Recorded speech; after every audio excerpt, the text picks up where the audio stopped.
to, and Jason, if you want to jump over to that microphone very quickly. My friend Jason Page wrote a book earlier this year that I thought was amazing, and I hope I'm not embarrassing you. I hope I'm not putting you on the spot here at all. But you've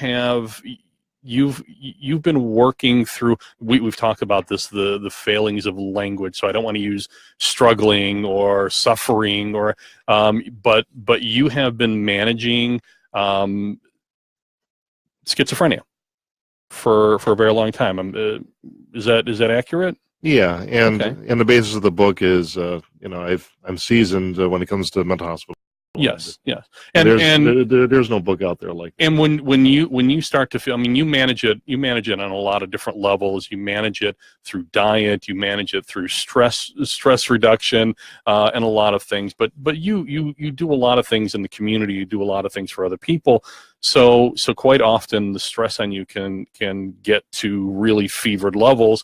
And I've seen you get to that point where you need to tune it out or dial it back, and so you manage it. You manage yourself. You're very attuned to yourself, and so when you say you've got a lot of experience in mental health hospitals, generally, at least in my experience with you, that's been something that you self-managed. I need to get out of the environment that I'm in, and I need to put myself someplace where I can sort of recharge and recover and refocus. Is that? Yeah, that's the gist of it, and that's usually the case for most people. Although I'm also involved civically with certain aspects of government and whatnot, and one of the things is you get asked for hospitalization for protection as well. Sure. And so what's the name of the book that you wrote? It's called Mental Hospital Survival Guide, and it's in its second edition. You could get that on Amazon, or you could get to it at hand.is/books.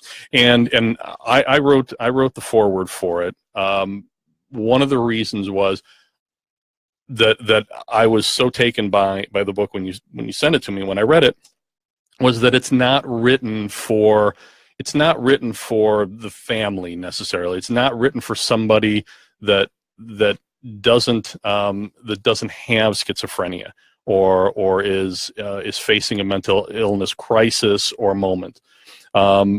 It's written in the language of the person that's facing that crisis or that moment.